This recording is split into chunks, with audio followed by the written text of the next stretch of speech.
Hello student, या video लेक्चरमध्ये आपण लिनियर मोशन आणि सर्क्युलर मोशन यांच्यामध्ये कंपॅरिझन करणार आहोत. लिनियर मोशनमध्ये ऑब्जेक्ट स्ट्रेट लाईन मूव्ह करत असतात आणि ऑब्जेक्ट सर्क्युलर मोशनमध्ये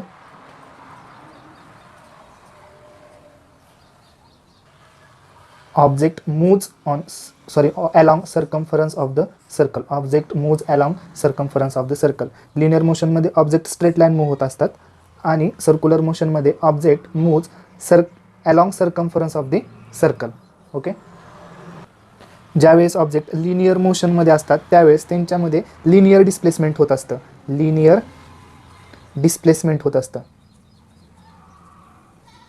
ऑब्जेक्ट एका ठिकाणाहून दुसऱ्या ठिकाणी डिस्प्लेस होतात, त्याला आपण काय म्हणतो, लिनियर डिस्प्लेसमेंट. आणि ते कशाने दाखवतो, एस या लेटरने दाखवतो. हे लिनियर डिस्प्लेसमेंट झालं. ओके, आणि ज्यावेळेस ऑब्जेक्ट सर्क्युलर मोशनमध्ये असतात त्यावेळेस ते एका ठिकाणाहून दुसऱ्या ठिकाणी डिस्प्लेस होतात आणि त्यांच्यामध्ये डिस्प्लेसमेंट असतं ते अँगलच्या फॉर्ममध्ये असतं. ते आपण कशाने दाखवतो, थिटाने दाखवतो. म्हणजे इथे डिस्प्लेसमेंट कोणता असणार आहे, अँगुलर डिस्प्लेसमेंट असणार आहे. ओके, कोणतं डिस्प्लेसमेंट असणार आहे, अँगुलर डिस्प्लेसमेंट असणार आहे आणि ते आपण थिटानं डिनोट करणार आहे. ओके, त्याचबरोबर ज्यावेळेस ऑब्जेक्ट लिनियर मोशनमध्ये असतात त्यावेळेस त्यांच्यावरती लिनियर वेलॉसिटी ॲक्ट होत असते. ओके, लिनियर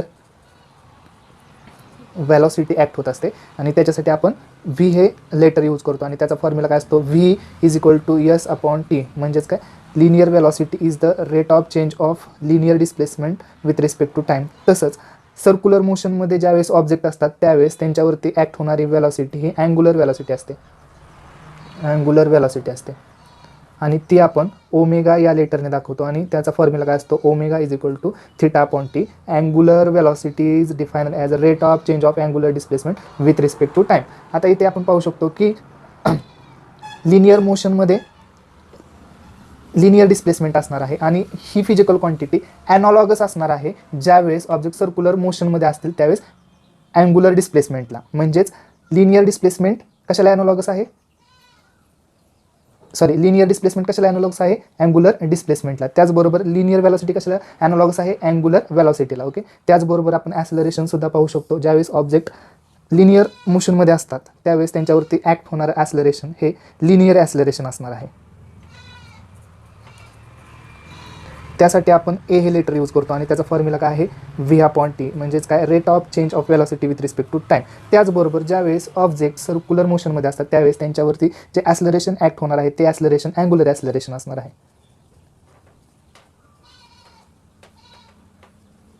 अँगुलर ॲक्सेलरेशन आपण अल्फाने डिनोट करतो आणि त्याचा फॉर्म्युला आहे alpha is equal to omega upon T. Okay, angular acceleration is defined as rate of change of angular velocity with respect to time. Linear acceleration कशाला analogous असणार आहे, angular ॲक्सेलरेशनला ॲनॉलॉगस असणार आहे. तशा पद्धतीनेच आपण अजून काही टर्म पाहूयात की ज्या लिनियर मोशनला ॲनॉलॉगस असतात सर्क्युलर मोशनमध्ये. म्हणजे लिनियर मोशनमधील काही फिजिकल टर्म असतील त्या ॲनॉलॉगस असणार आहे सर्क्युलर मोशनमध्ये ज्यावेळेस ऑब्जेक्ट असणार आहे त्या टर्मला. ओके, ज्यावेळी एखादा ऑब्जेक्ट स्ट्रेट लाईन मूव्ह होत असेल त्यावेळेस त्याची स्ट्रेट लाईन मोशन होण्यासाठी आपण त्याच्यावरती एक फोर्स ॲप्लाय करतो. ओके, फोर्स ॲप्लाय करतो त्याला आपण लिनियर फोर्स म्हणतो, लिनियर फोर्स म्हणत असतो. आणि ज्यावेळेस एखादा ऑब्जेक्ट सर्क्युलर मोशनमध्ये मूव्ह होत असेल त्याच्यावरती जो आपण फोर्स ॲक्ट करणार आहे त्या फोर्सला आपण काय म्हणणार आहे, टॉर्क म्हणणार आहे, टॉर्क. ओके, आता लिनियर फोर्स असतो तो आपण F is equal to mass into acceleration दाखवत असतो आणि जे टॉर्क असणार आहे ते आपण दाखवणार आहे टो is equal to force into perpendicular distance of the object or particle from the axis of rotation. आता याचं एक एक्झाम्पल घेऊयात आपण. एक डोर आहे. ओके, दरवाजा आहे. ओके, दरवाजा आणि तो ओपन किंवा क्लोज होतो, बरोबर. हा हँडल कन्सिडर करूयात आणि ही भिंत आणि हे काय आहे, ही भिंत. ओके, आणि हीच भिंत काय असणार आहे, एक्सिस ऑफ रोटेशन. याच्या अबाउट काय होणार आहे, दरवाजा ओपन होणार आहे किंवा दरवाजा क्लोज होणार आहे, बरोबर. ओपन किंवा क्लोज होणार आहे. जर आपण एक्सिस ऑफ रोटेशनच्या तिथून जवळून जर याच्यावरती फोर्स ॲक्ट केला, ओके, याच्यावरती फोर्स ॲक्ट केला तर हा दरवाजा ओपन किंवा क्लोज होण्यासाठी आपल्याला जास्त फोर्स अप्लाय करावा लागणार आहे. त्याचबरोबर जसं आपण एक्सिस ऑफ रोटेशनपासून, म्हणजेच हे डिस्टन्स बघा, हे डिस्टन्स काय असणार आहे, एक्सिस ऑफ रोटेशनपासून हे डिस्टन्स काय असणार आहे, आर. हे जर आर आपण इन्क्रीज करत गेलो तर आपल्याला जो फोर्स ॲप्लाय करावा लागणार आहे, जो फोर्स ॲप्लाय करावा लागणार आहे तो कसा ॲप्लाय करावा लागणार आहे, कमी मॅग्निट्यूडमध्ये ॲप्लाय करावा लागणार आहे. कन्सिडर करा, आपण इथून दरवाजा ओपन किंवा क्लोज करण्याचा प्रयत्न करत असेल तर जास्त फोर्स ॲप्लाय करावा लागेल. आपण जसं पुढे जाऊ इथे आल्यानंतर आपल्याला याच्या कम्पॅरिझनमध्ये कमी फोर्स ॲप्लाय करावा लागेल. आणि जर आपण इथून दरवाजा ओपन करायला गेलो तर आपल्याला या दोन्हींपेक्षा कमी फोर्स ॲप्लाय करावा लागेल. ओके, म्हणजे ज्यावेळेस ऑब्जेक्ट सर्क्युलर मोशनमध्ये असतात, ओके, त्यावेळेस तिथे फक्त फोर्सचा विचार न करून आपण कशाचा विचार करतो, ॲक्सिस ऑफ रोटेशनपासून. हे काय आहे, ॲक्सिस ऑफ रोटेशन आहे, बरोबर, ॲक्सिस ऑफ रोटेशन आहे. ॲक्सिस ऑफ रोटेशनपासून त्या ऑब्जेक्टचं डिस्टन्स, ओके, किती असणार आहे याचासुद्धा आपण तिथे विचार करणार आहे. या दोन्ही टर्मचा विचार करतो. ज्यावेळेस ऑब्जेक्ट सर्क्युलर मोशनमध्ये असतो त्यावेळेस या दोन्ही टर्मचा तिथे विचार केला जातो, force as well as distance of the object from the axis of rotation, त्याला आपण आर सुद्धा म्हणू शकतो. ओके, त्याचा विचार आपण करत असतो. कशामध्ये, टॉर्कमध्ये करत असतो. आलं लक्षात. ज्यावेळेस ऑब्जेक्ट सर्क्युलर मोशनमध्ये असतात त्यावेळेस आपण या दोन्हींचा विचार करतो, म्हणजेच आपण टॉर्कचा विचार करतो. ऑब्जेक्ट सर्क्युलर मोशनमध्ये असतात त्यावेळेस त्यांच्यावरती जो फोर्स ॲक्ट होणार आहे त्या फोर्सला आपण काय म्हणतो, टॉर्क म्हणतो. Force in the term of torque. Okay, आलं लक्षात. फोर्स आणि टॉर्क एकमेकांना अशा प्रकारे ॲनालॉग असतात ते आपण पाहिलं, बरोबर. आज या व्हिडिओ लेक्चरमध्ये आपण एक पॉईंट स्टडी करणार आहे. त्या पॉईंटमध्ये आपण असं सांगणार आहे की ज्यावेळेस ऑब्जेक्ट सर्क्युलर मोशनमध्ये असेल त्यावेळेस त्याच्यावरती ॲक्ट होणारी जी टर्म आहे ती टर्म मासला ॲनालॉगस असेल तर त्या टर्मला काय म्हणतात हे आपण स्टडी करणार आहे. ओके, ज्यावेळेस ऑब्जेक्ट सर्क्युलर मोशनमध्ये असेल, ओके, त्यावेळेस सर्क्युलर मोशनमध्ये असताना मासला ॲनालॉगस असणारी जी टर्म आहे किंवा कोणती टर्म मासला ॲनालॉगस असणार आहे ते आपण या पॉईंटमध्ये स्टडी करणार आहे. आपण वरती टायटल दिलेलं आहे movement of inertia. Okay, movement of inertia as an analogous quantity for mass. ज्यावेळेस ऑब्जेक्ट स्ट्रेट लाईनमध्ये मूव्ह होत असेल, ओके सॉरी, ज्यावेळेस ऑब्जेक्ट स्ट्रेट लाईनमध्ये मूव्ह होत असेल त्यावेळेस या ऑब्जेक्टचं जे मास असणार आहे ते यम असणार आहे, बरोबर. पण ज्यावेळेस ऑब्जेक्ट सर्क्युलरली मूव्ह होत असेल त्यावेळेस मासला ॲनालॉगस टर्म कोणती असणार आहे ते आपण स्टडी करणार आहे. ओके, त्यालाच काय म्हटलेलं आहे, मुवमेंट ऑफ इनर्शिया म्हटलेलं आहे. मासला ॲनालॉगस कोण आहे, मुवमेंट ऑफ इनर्शिया म्हटलेलं आहे. पण ते कशा पद्धतीने ॲनालॉगस आहे ते आपण या व्हिडिओ लेक्चरमध्ये आज स्टडी करणार आहे. इथे आपण एक डायग्राम कन्सिडर करणार आहे. Consider a rigid body. ही काय आहे, एक रिजिड बॉडी आहे. Okay, consider a rigid body. Consider a rigid body rotating with constant angular velocity omega. Okay, एक रिजिड बॉडी कन्सिडर करणार आहे आणि ही रिजिड बॉडी एक्सिस ऑफ रोटेशनच्या अबाउट कॉन्स्टंट अँग्युलर वेलॉसिटीने मूव्ह होत आहे. सेकंड पॉईंटमध्ये आपण काय सांगतो, बॉडी किंवा consider a object consist of N number of particles. Okay, ही बॉडी आहे ना, ही बॉडी कशाने बनलेली आहे तर एन नंबर एक बॉडी कन्सिडर करणार आहे आणि ती बॉडी कन्सिस्ट कशापासून बनलेली आहे, एन नंबर ऑफ पार्टिकल्सपासून. इथे आपण M1 पार्टिकल पाहू शकतो, M2 पार्टिकल्स पाहू शकतो. एन नंबर ऑफ पार्टिकल्सने ही बॉडी बनलेली आहे. एक ऑब्जेक्ट कन्सिडर करूयात. ओके, हा ऑब्जेक्ट आहे. ऑब्जेक्ट कन्सिडर केल्यानंतर हा ऑब्जेक्ट कशापासून बनलेला आहे तर स्मॉल एन नंबर ऑफ पार्टिकल्सपासून बनलेला आहे. म्हणजे नंबर ऑफ पार्टिकल्स एकत्र येऊन ही बॉडी बनलेली आहे. म्हणजे याच्यामध्ये पार्टिकल्स किती असणार आहेत तर 1 2 3 अप टू एन नंबरपर्यंत पार्टिकल्स असणार आहेत. एन नंबर ऑफ पार्टिकल्सने ही बॉडी कन्सिस्ट झालेली आहे, बनलेली आहे. तशाच पद्धतीने आपण ही बॉडी सुद्धा ड्रॉ केलेली आहे, काढलेली आहे. याच्यामध्ये सुद्धा एन नंबर ऑफ पार्टिकल्स आहेत आणि त्यांचे मासेस दिलेले आहेत. बघा इथे त्यांचं मास किती असणार आहे तर त्या पार्टिकल्सचं एक सिंगल पार्टिकल आपण कन्सिडर केला, पार्टिकल फर्स्ट त्याचा मास आहे M1. सेकंड पार्टिकल कन्सिडर केला, सेकंड पार्टिकलचा मास आहे M2 up to Mn. Okay, N number of पार्टिकलचा मास किती आहे Mn आहे ते आपल्याला दिलेलं आहे. ओके, त्याचबरोबर त्यांचं डिस्टन्स जे असणार आहे एक्सिस ऑफ रोटेशनपासून ते किती आहे बघा, perpendicular distance. Okay, respective distance त्यांचं परपेंडिक्युलर डिस्टन्स किती असणार आहे तर R1. M1 पार्टिकलचं किती डिस्टन्स असणार आहे रिस्पेक्टिव्ह डिस्टन्स एक्सिस ऑफ रोटेशनपासूनचं R1. M2 पार्टिकलसाठी R2 असणार आहे आणि Mn पार्टिकलसाठी Mn पार्टिकलसाठी Rn हे डिस्टन्स असणार आहे from the axis of rotation, from the axis of rotation. Okay, axis of रोटेशनपासून या पार्टिकल्सचं रिस्पेक्टिव्ह डिस्टन्स R1 असणार आहे, M2 साठी R2 असणार आहे आणि Mn साठी Rn इतकं डिस्टन्स असणार आहे. बॉडीमध्ये जे ऑल पार्टिकल्स असणार आहेत ते परफॉर्म करणार आहेत काय, uniform circular motion with same angular velocity. या बॉडीमध्ये बघा, या बॉडीमध्ये जे पार्टिकल्स प्रेझेंट होते कोणते पार्टिकल्स M1 Mn त्याचबरोबर M2 हे जे पार्टिकल्स आहेत ना हे पार्टिकल्स ॲक्सिस ऑफ रोटेशनपासून युनिफॉर्म सर्क्युलर मोशनमध्ये मूव्ह होतात. आणि या सर्व पार्टिकल्सची जी अँग्युलर वेलॉसिटी ओमेगा असणार आहे ती काय असणार आहे, सेम असणार आहे. अँग्युलर वेलॉसिटी काय असणार आहे ते सेम असणार आहे. वी नो, आपल्या सर्वांना माहिती आहे बघा, relation between linear velocity and angular velocity काय आहे तर v is equal to R omega. आता आपण प्रत्येक पार्टिकलसाठी काढूयात. ओके, प्रत्येक पार्टिकलसाठी म्हणजेच पार्टिकल फर्स्टसाठी. ओके, पार्टिकल फर्स्टसाठी लिनियर वेलॉसिटी काय असणार आहे, पार्टिकल फर्स्टसाठी लिनियर वेलॉसिटी v1 असणार आहे. आणि त्याच्यासाठी इक्वेशन काय लिहू शकतो बघा आपण, r1. ओके, डिस्टन्स r काय आहे तर perpendicular distance. Okay, from axis of rotation. तर किती आहे ते पार्टिकल फर्स्टसाठी r1 आहे. आणि ओमेगा 1 न लिहिता सर्वांसाठी एकच सेम व्हॅल्यू असल्या कारणाने आपण ओमेगा लिहिणार आहे फक्त. तर ही जी लिनियर वेलॉसिटी झाली ती पार्टिकल फर्स्टसाठी झाली. ओके, पार्टिकल सेकंडसाठी लिनियर वेलॉसिटी काय असणार आहे, v2 is equal to r2 omega. हे सेकंड पार्टिकलसाठी झाली. ओके, सेकंड पार्टिकलसाठी linear velocity v2 is equal to r2 omega असणार आहे. त्याचबरोबर थर्डसाठी कोणते असणार आहे तिथे आपण डायग्राममध्ये थर्ड पार्टिकल दाखवलेलं नाही, पण थर्ड पार्टिकल तिथे असणार आहे. थर्ड असणार आहे, fourth, fifth up to n असणार आहे. आपण इथे थर्डची सुद्धा लिहू शकतो. Okay, linear velocity of third particle v3 is equal to r3 omega. Third पार्टिकलसाठी आपण इथे लिहू शकतो. त्याचबरोबर up to nth number of पार्टिकलसाठी जी लिनियर वेलॉसिटी असणार आहे ती किती असणार आहे, vn is equal to rn omega असणार आहे. nth नंबर ऑफ पार्टिकलसाठी जी लिनियर वेलॉसिटी असणार आहे ती ही असणार आहे. बरोबर, vn is equal to rn omega.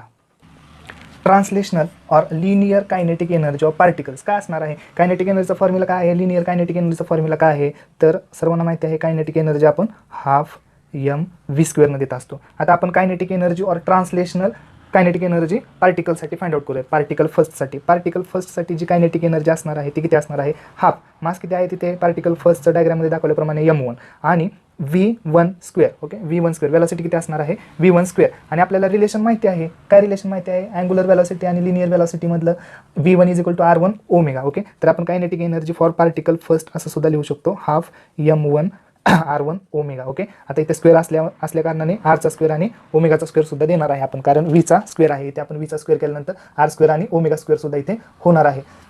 त्याचबरोबर सेकंड पार्टिकलसाठी काय असणार आहे, kinetic energy half m2 r2² omega square. आणि कायनेटिक एनर्जी फॉर nth पार्टिकलसाठी काय असणार आहे, half mn rn² omega square. तर ही काय झाली, ट्रान्सलेशनल और linear kinetic energy of particle. तर प्रत्येक पार्टिकलसाठी कायनेटिक एनर्जी ही असणार आहे. ओके, आता आपण टोटल रोटेशनल कायनेटिक एनर्जी काढूयात. Total rotational kinetic energy of object is the sum of individual translational kinetic energy. म्हणजेच आपण डायग्राममध्ये जे पार्टिकल्स दाखवले होते तर त्या पार्टिकल्सची जी कायनेटिक एनर्जी असणार आहे या पार्टिकलसाठी या सर्वांची जी ट्रान्सलेशनल कायनेटिक एनर्जी असणार आहे. ओके, सिंगल पार्टिकल यांची बेरीज म्हणजे सर्वांची कायनेटिक एनर्जी जी असणार आहे ती काय असणार आहे, rotational kinetic energy of object. Okay, तर rotational kinetic energy of object is the sum of individual translational kinetic energy. आणि त्यासाठी आपण फॉर्म्युला काय लिहितो बघा, half m1 r1² omega square. तर ही कायनेटिक एनर्जी बघा पार्टिकल फर्स्टसाठी आहे. पार्टिकल फर्स्टसाठी असणारी लिनियर और ट्रान्सलेशनल कायनेटिक एनर्जी काय आहे, half m1 r1² omega square. Particle फर्स्टसाठी झाली, पार्टिकल सेकंडसाठी झाली आणि nth पार्टिकलसाठी जी कायनेटिक एनर्जी आहे त्यांची सम बघा, ॲडिशन घेतलेली आहे. सम म्हणजे काय, बेरीज घेतलेली आहे. आणि ती बेरीज काय आहे तर रोटेशनल कायनेटिक एनर्जी आहे. या सर्वांची बेरीज केल्यानंतर जी कायनेटिक एनर्जी येणार आहे त्या कायनेटिक एनर्जीला आपण rotational kinetic energy of object म्हणत असतो. ओके,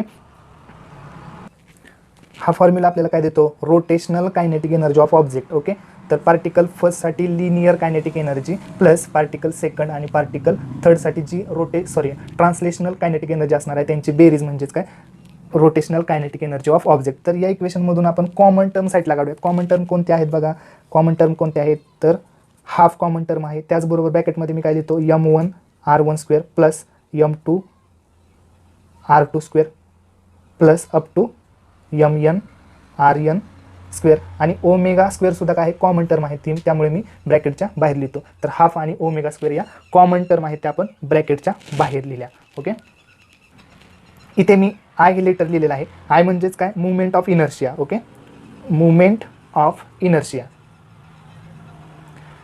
इनर्शिया त्याच्यासाठी फॉर्म्युला काय आहे बघा, m1 r1² plus m2 r2² plus m3 up to mn rn². तर ब्रॅकेटमधली जी टर्म आहे याऐवजी मी काय लिहिलं, आय हे लेटर लिहिलं. आय म्हणजे काय, मुवमेंट ऑफ इनर्शिया. तर हे इक्वेशन आपण अशा पद्धतीने सुद्धा लिहू शकतो, kinetic energy is equal to half I omega square. I काय आहे तर इथे मुवमेंट ऑफ इनर्शिया. तर टोटल रोटेशनल कायनेटिक एनर्जी इथे काय होणार आहे, हाफ आय ओमेगा स्क्वेअर. इथे बघा इक्वेशनमध्ये आपल्याला दिसत आहे m1 r1² plus m2 r2² up to mn rn² याच्यासाठी आपण लेटर आय हे यूज केलेलं आहे. तर हे इक्वेशन मी अशा पद्धतीने सुद्धा लिहू शकतो. या सर्वांची या टर्मची काय आहे, बेरीज आहे, समेशन आहे. याच्याऐवजी मी समेशन साईन तिथे पुट करून या सर्वांची बेरीज या फॉर्ममध्ये सुद्धा, समेशन या फॉर्ममध्ये सुद्धा लिहू शकतो. तर इथे बघा, जे पार्टिकल्स असणार आहेत ते 1 2 3 अप टू n नंबरपर्यंत असणार आहेत. त्यामुळे मी समेशन कसं घेत आहे, तर I = 1 to n. Okay, particles किती आहे, 1 पासून n नंबरपर्यंत आहेत, बरोबर ना. आणि त्यांची काय आहे, समेशन आहे. पार्टिकल 1 पासून n पर्यंतचे समेशन असल्या कारणाने समेशन साईनमध्ये मी अशा प्रकारे ती व्हॅल्यू पुट करत आहे. आणि समेशन कोणाचे आहे, तर mi आणि ri²ची. ओके, तर इथे 1 2 3 न लिहिता मी I लिहिलेला आहे. आणि I म्हणजेच काय आहे, तर 1 to n. ओके, तर समेशनच्या फॉर्ममध्ये आयची व्हॅल्यू मी, कॅपिटल आयची व्हॅल्यू मी अशी पुट केलेली आहे बघा. त्याचबरोबर जर आपण या इक्वेशनमध्ये बघा, या इक्वेशनमध्ये इथे आपल्याला दिलेल्या इक्वेशनमध्ये आय जर मी कॅपिटल आय मासने रिप्लेस केला, कॅपिटल आय मी मासने रिप्लेस केला. कॅपिटल आय म्हणजे काय आहे, movement of inertia. I is replaced